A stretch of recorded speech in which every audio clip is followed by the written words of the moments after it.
नमस्कार, वकील साहब इंडिया में स्वागत है। आज हमारे साथ कसाना साहब, जो कि न्यू दिल्ली बार एसोसिएशन के सेक्रेटरी भी रह चुके हैं, साकेत कोर्ट के भी सेक्रेटरी रह चुके हैं, इवन एमसीडी के काउंसिलर भी रह चुके हैं, मेरे साथ हैं। आज उनसे पूछते हैं वो रमेश गुप्ता जी को, जो कि प्रेसिडेंट का इलेक्शन लड़ रहे हैं Delhi high court bar association का, उनको वो क्यों सपोर्ट कर रहे हैं, क्या ऐसे रीजन है जिसकी वजह से वो उनको सपोर्ट कर रहे हैं? देखिए, ऐसा है कि 94 में मैंने पटियाला हाउस ज्वाइन किया और उसके कुछ दिन बाद जब हमने श्री जे.आर. पिरयानी जी के जूनियर थे तो हम लोगों ने, कुछ बच्चों ने अपनी सीटें कहीं पर लगाई और वो सीटों पे विवाद बढ़ा और श्री रमेश गुप्ता जी 95 में प्रेसिडेंट थे। तो जब वो प्रेसिडेंट थे और वो समस्या उनके तक गई, उन सर ने कुछ चाय वाले, कॉफ़ी वाले बैठा करते थे, उनको शिफ्ट किया, 4 नंबर गेट है उसके लेफ्ट में, और हमारे लिए वहाँ पर सीटों का इंतजाम किया, जिसको कि आज BS मेहता लेन माना जाता है।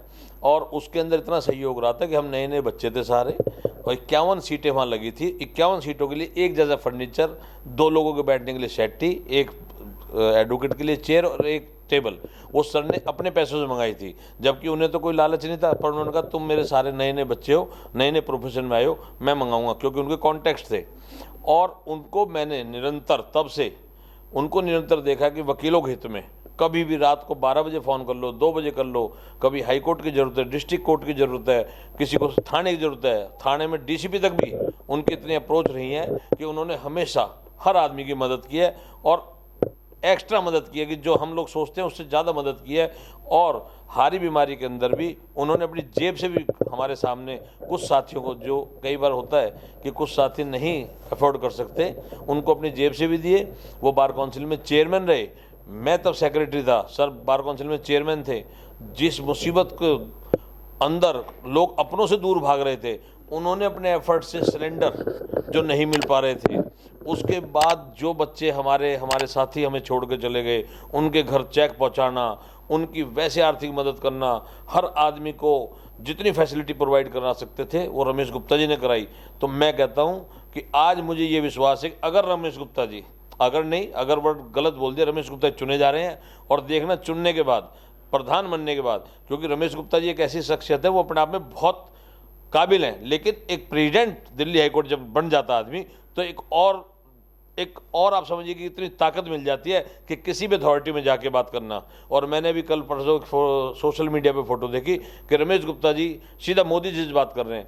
आज वहाँ पर जो रमेश गुप्ता जी की सोच है कि सेंट्रल विस्टा जो बन रहा है, उस प्रोजेक्ट को बापानगर तक लेके आएंगे, जिससे कि आप ही समझिए हाई कोर्ट कब बना, हाई कोर्ट के बाद हजारों नए लोग आ गए जिनको चैम्बरों की ज़रूरत है। हम लोग चैम्बर इंजॉय कर रहे हैं, रमेश गुप्ता जी इंजॉय कर रहे हैं, उन्हें कोई ज़रूरत नहीं है, आज उनका कोई ऐसा काम नहीं है जो रुकता होगा, लेकिन रमेश गुप्ता जी प्रेसिडेंट बन रहे हैं तो सिर्फ लीगल फैटर्निटी के लिए, उन्हें कोई जरूरत नहीं। सर, आप जब जवान थे, यंग एडवोकेट थे, आज भी वैसे यंग ही, ऐसी बात नहीं है, उस समय आपने कहा कि उन्होंने बड़ी मदद की।